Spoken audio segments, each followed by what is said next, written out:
Hello दोस्तों, good morning all of you. तो आज हम लोग वेल्डर जो निम्मी बुक का जो वेल्डर ट्रेड है उसके निम्मी बुक का 13वां चैप्टर लेकर आकर आए हैं।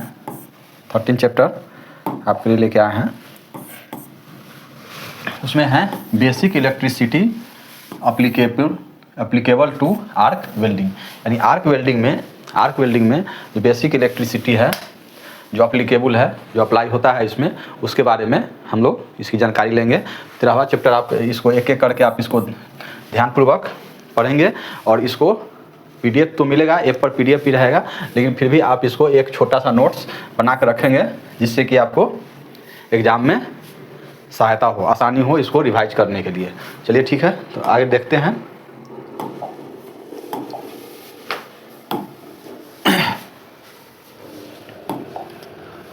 इलेक्ट्रिसिटी पहला है इलेक्ट्रिसिटी। इलेक्ट्रिसिटी क्या है? इलेक्ट्रिसिटी एक इनविजिबल एनर्जी है, यानी दिखाई देता नहीं है, बिना दिखाई देने वाला एनर्जी है जो लैंप को जलाता है। क्या करता है? लैंप को जलाता है, फैन, मोटर्स, मशीन को चलाता है। क्लियर? यह कौन सा है? यह एक एनर्जी है, इनविजिबल एनर्जी है जो लैंप को जलाता है और फैन, मोटर, मशीन को यह चलाता है। ठीक है? और हीट पैदा करता है। क्या करता है? यह हीट पैदा करता है और लैंप को, मोटर को चलाता है। हीट पैदा करता है, आर्क बनाता है। इस एनर्जी का काम क्या है? आर्क बनाना भी है, आर्क भी बनाता है।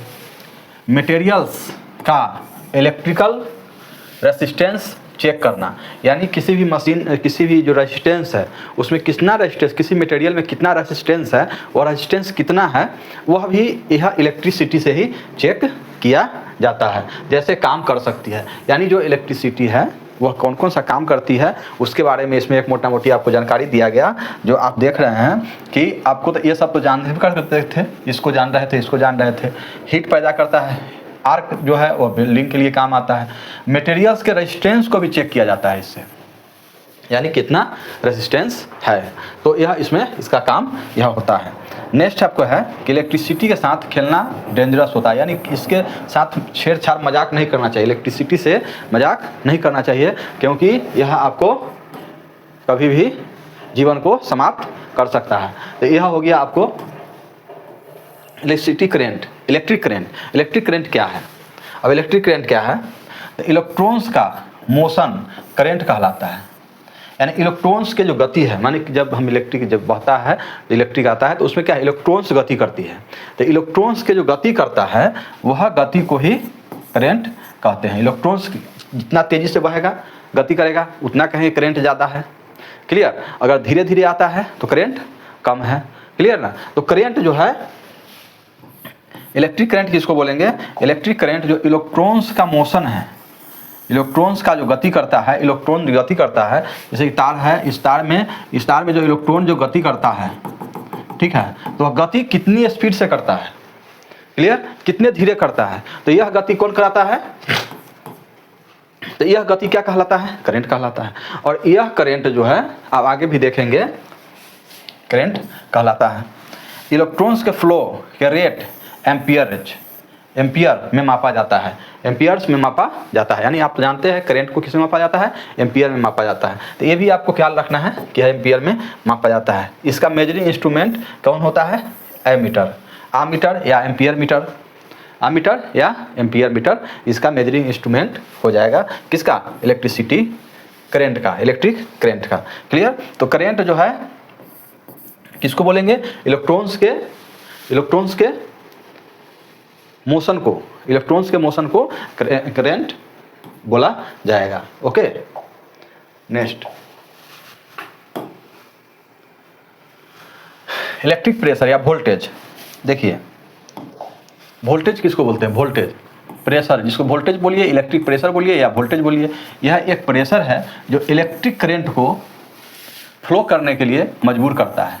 देखिए, वोल्टेज वह सिस्टम है जिससे कि इलेक्ट्रिक करंट फ्लो होता है, यानी जितना ज़्यादा वोल्टेज रहेगा उतना ज़्यादा इलेक्ट्रिक करंट फ्लो होगा। यानी वोल्टेज ज़्यादा, करंट ज़्यादा। क्लियर? वोल्टेज कम हो गया तो करंट कम हो जाएगा। तो यह एक सिस्टम है जो क्या करता है? इलेक्ट्रिक करंट को बढ़ाने में इसकी सहायता करता है। अगर वोल्टेज कम रहेगा तो फिर इलेक्ट्रिक करंट कम हो जाएगा। यानी इससे आप एक रिलेशनशिप जोड़ सकते हैं कि जहाँ भी वोल्टेज कम हुआ इलेक्ट्रिक करंट कम हो जाएगा। इलेक्ट्रिक करंट क्या है? इलेक्ट्रिक करंट बहता है, माने इलेक्ट्रॉन्स का मोशन है, और वो इलेक्ट्रॉन्स को मोशन को कौन करता है, नियंत्रित करता है? तो ये वोल्टेज के अनुसार से वह कम ज़्यादा होता रहेगा। ओके, वोल्टेज या इलेक्ट्रोमोटिव फोर्स भी इसको कहा जाता है। इसका यूनिट वोल्ट होता है। उसका क्या था? एम्पियर था। और भी है, वोल्ट मीटर से इसको मेजर किया जाता है। वोल्टेज को किससे मेजर किया जाता है? वोल्ट मीटर से। अब इलेक्ट्रिक रेसिस्टेंस क्या होता है? जैसे कि करंट जा रहा है, बीच में उसको रोका गया, क्लियर, रोका गया, वह रेसिस्टेंस है। जैसे कि करंट बह रहा है, बीच में आप बल्ब लगा दिए तो क्या हो गया? रेसिस्टेंस हो गया। ट्यूबलाइट लगा दिए, पंखा लगा दिए, क्या हो गया? रेसिस्टेंस हो गया। यानी उसको रोका जाता है। एक सब्सटेंस पदार्थ की वह प्रॉपर्टी है जो इलेक्ट्रिक करंट को फ्लो को रोकती है। क्लियर, रेसिस्टेंस क्या है? इलेक्ट्रिक करंट को फ्लो जो होता रहता है उसको रोकती है। इसका यूनिट ओम होता है। रेजिस्टेंस का यूनिट क्या होता है? ओम हो गया। वोल्टेज का वोल्ट हो गया। जो करंट का एम्पियर हो गया। क्लियर, तो इसको आपको ध्यान रखना है। छोटी सी क्वेश्चन है जो आपको एग्जाम में नहीं याद रहेगा तो फिर परेशानी में डाल सकता है। ओम मीटर या मेगर से मेजर किया जाता है। इसको किससे किया जाता है?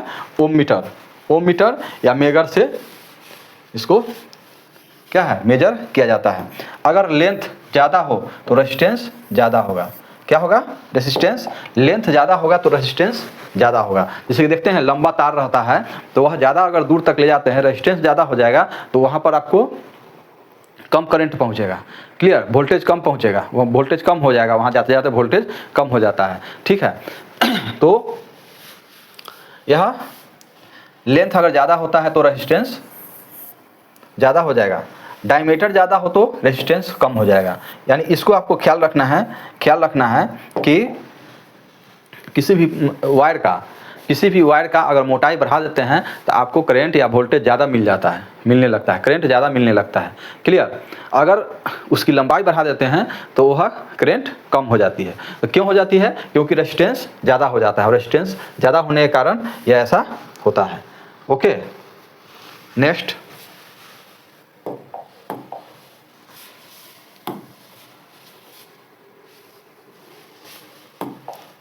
कंडक्टर, वो सब्सटेंसेज जिनके थ्रू इलेक्ट्रिसिटी पास करता है, यानी जिससे इलेक्ट्रिसिटी पास करे उसको कंडक्टर बोलेंगे। क्लियर, जिसमें इलेक्ट्रिसिटी पास कर जाए उसको कंडक्टर बोलते हैं। जैसे कॉपर हो गया, एल्युमिनियम हो गया, स्टील हो गया, कार्बन हो गया आदि। तो इस समय क्या है कि आपको जो करंट है वह पास करता है, इलेक्ट्रिसिटी जो है वह पास करती है, तो ये आपको हो जाएगा कंडक्टर। इंसुलेटर वे सब्सटेंसेज जिनके थ्रू इलेक्ट्रिसिटी पास नहीं करती है। क्या करती है? इलेक्ट्रिसिटी पास नहीं करती है। जब नहीं करेगी तो वो आ जाएगा इंसुलेटर, करेगी तो हो जाएगा कंडक्टर। जैसे ग्लास हो गया, रबर हो गया, bakelite, plastic, wood, dry cotton. Clear, dry cotton ये सब क्या हो जाएगा कि आपको इलेक्ट्रिसिटी पास नहीं करेगा, तो यह हो जाएगा आपको इंसुलेटर। क्लियर, चलिए नेक्स्ट देखते हैं इलेक्ट्रिक सर्किट एंड टाइप्स, यानी इलेक्ट्रिक सर्किट कैसा होता है उसके बारे में। तो यह जो है इलेक्ट्रिक सर्किट, यह वह पथ होता है जिसमें इलेक्ट्रिक करंट फ्लो करता है। यानी जैसे इस तरह से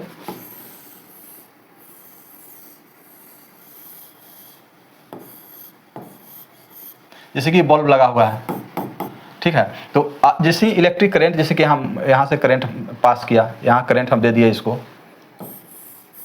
एसी दे दिए, ठीक है, तो एसी दे दिए, तो यही जो यह करंट जो ऐसे करके ऐसे इसमें जाएगा, फिर इधर से स्विच होते हुए फिर इसमें जाएगा। यही जो आपको एक सर्किट जो पूरा करते हैं, करंट फ्लो करते हैं, तो इसी पथ को बोलते हैं circuit, electric circuit. Okay, clear, तो यह जो है हो गया इलेक्ट्रिक सर्किट। यानी यह सर्किट जैसे यहाँ स्विच ऑन रहेगा तो यह इलेक्ट्रिक सर्किट पूरा हो गया।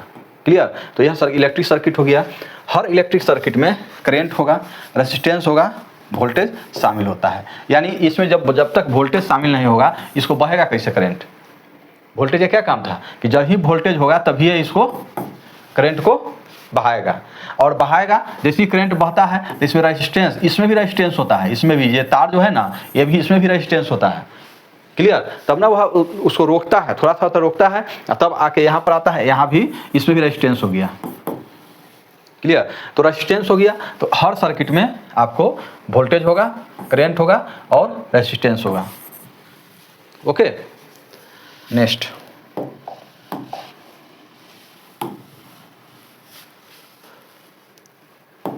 देखिए सीरीज सर्किट, नहीं कहता सीरीज में है, पैरेलल है।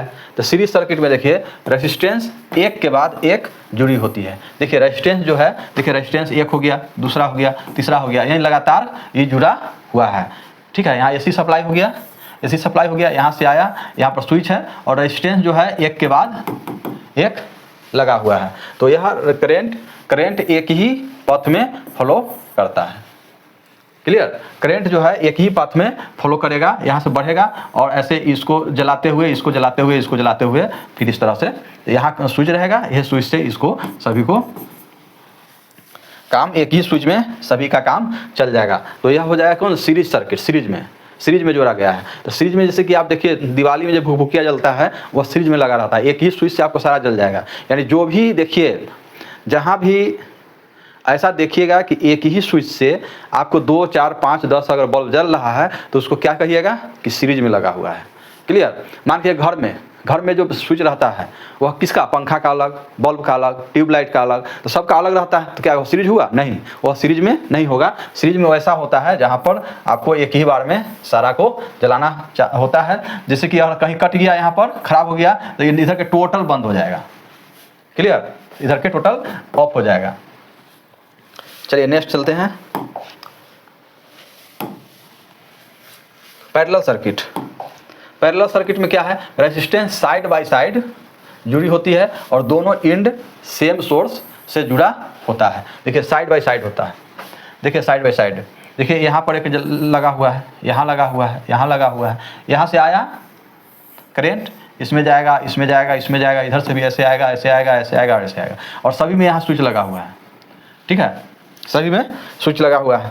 तो आप देखिए यह स्विच ऑन है तो यहाँ पर जल रहा है, यहाँ ऑफ है तो यहाँ नहीं जल रहा है, यहाँ ऑन है तो यहाँ जल रहा है। क्लियर ना। तो यही है कि आपको पैरेलल में है कि पैरेलल सर्किट है कि सीरीज सर्किट है। तो यह आपको एक जो जीके तैयार हो जाएगा आपको कि हाँ घर का जो है, मकान का जो है वायरिंग किस तरह का होता है, तो पैरेलल सर्किट में होता है। और जहाँ भी एक ही स्विच से 10, 15, 5 अगर बल्ब जल रहा है, काम हो रहा है, तो समझिए कि वहाँ पर कौन सा सर्किट काम कर रहा होगा, series circuit. Okay.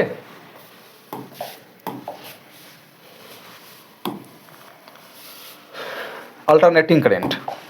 Alternating current के बारे में आप देखिए, अल्टरनेटिंग करंट, डायरेक्ट करंट, यानी एसी और डीसी। अल्टरनेटिंग करंट क्या है, एसी क्या है?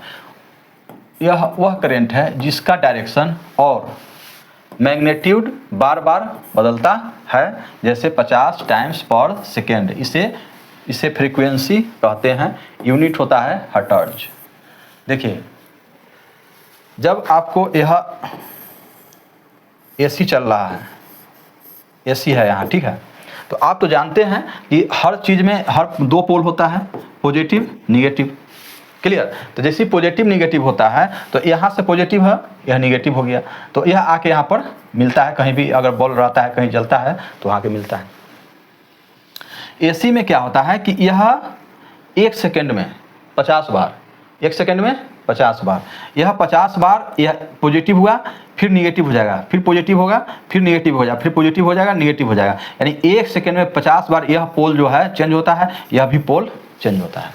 प्लस माइनस हो जाएगा, माइनस प्लस हो जाएगा, प्लस माइनस हो जाएगा, माइनस प्लस हो जाएगा। यानी 2 पोल हर बार होता है। डीसी में भी होता है एसी निगेटिव पॉजिटिव, और डीसी में भी और एसी में भी। लेकिन एसी में क्या है कि हर बार वह चेंज होते रहता है। यह प्लस होने के बाद यह माइनस हो जाएगा, यह फिर यह प्लस हो जाएगा, फिर इधर माइनस हो जाएगा, फिर इधर प्लस हो जाएगा, फिर इधर माइनस हो जाएगा।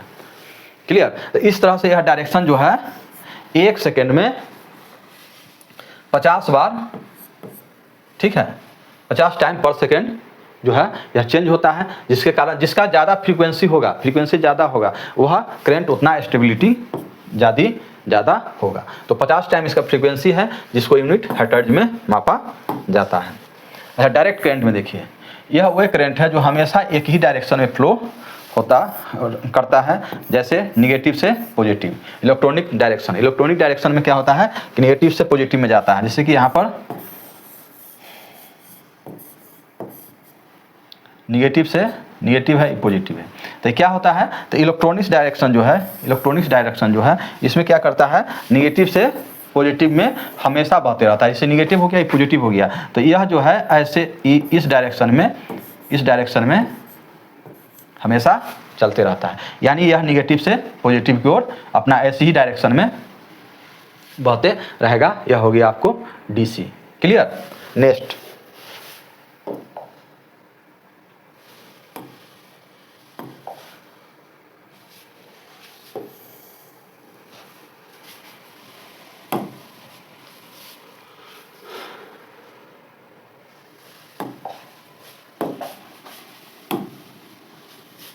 अब ओम का लॉ वेल्डिंग में कैसे यूज होता है, देखिए ओम का लॉ क्या कहता है, ओम्स लॉ, यह करंट वोल्टेज रेजिस्टेंस के बीच का रिलेशन बताता है। क्या करता है, ओम्स लॉ अगर पूछेगा तो क्या बोलिएगा कि करंट वोल्टेज और रेजिस्टेंस का यह रिलेशन बताता है। ओके, यह कब हुआ था, जॉर्ज ओम ने इसको बनाया था 1827 में, यह दिया था थ्योरी। लॉ क्या कहता है कि वोल्टेज इक्वल टू हो जाएगा I इंटू आर, यानी करंट और रेजिस्टेंस। क्लियर, करंट और रेजिस्टेंस, यानी वोल्टेज इक्वल टू होता है करंट इंटू रेजिस्टेंस, यानी वोल्टेज इक्वल टू करंट गुने रेजिस्टेंस। बस इतना ही याद रखना है कि हाँ ओम्स लॉ क्या है, तो यही है, जहाँ पर V equal to voltage, I equal to current, R equal to resistance. Clear. जब रेजिस्टेंस बढ़ेगा तो करंट घटेगा, रेजिस्टेंस बढ़ेगा। अब देखिए कि जब दूर तक ले जाते थे तार को तो क्या रेजिस्टेंस बढ़ गया तो करंट घटा कि नहीं घटा, तो बस यही दिमाग में थ्योरी रखना है, उसी थ्योरी से आपका यहाँ ओम्स लॉ क्लियर हो जाएगा। तो जैसे ही रेजिस्टेंस बढ़ेगा तो करंट घटेगा, जब वोल्टेज बढ़ेगा तो करंट बढ़ेगा।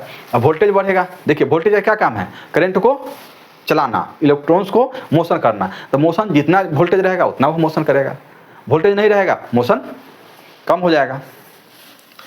ओम्स लॉ के 3 फॉर्म हैं, इस फॉर्म को याद रख कर लेना है। I equal to V by R, V equal to I into R, R equal to V by I. इसी को आपको गुना में थोड़े हुआ है, V equal to I into R, तो क्या हो जाएगा, आपको अगर R निकालना है तो इस R से इसमें भाग कर दीजिए, तो V बटा I हो जाएगा, V बटा I हो जाएगा। अगर I निकालना है तो V बटा R कर दीजिए, इसी को फिर से इसे यहाँ भागा में लगा दीजिए, तो ये हो जाएगा। तो ये 3 फॉर्म हुआ, इसी 3 फॉर्म से आपको वोल्टेज, करंट, रेजिस्टेंस निकलता है। Okay,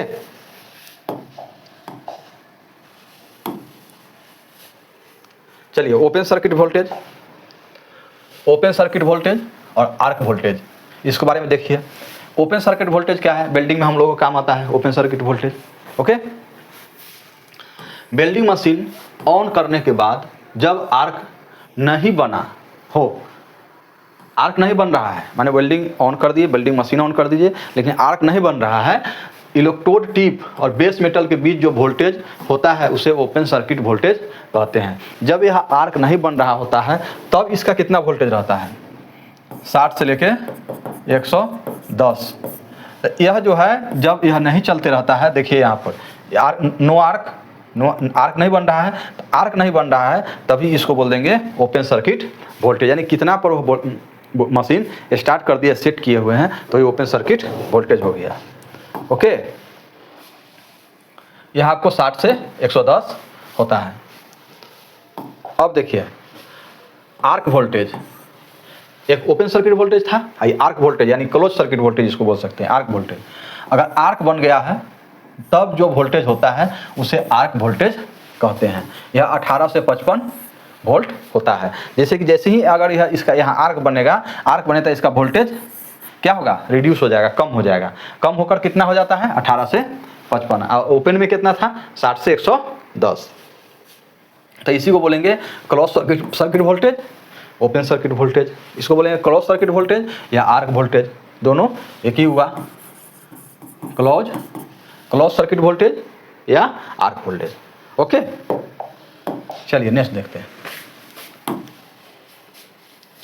use of elasticity of welding.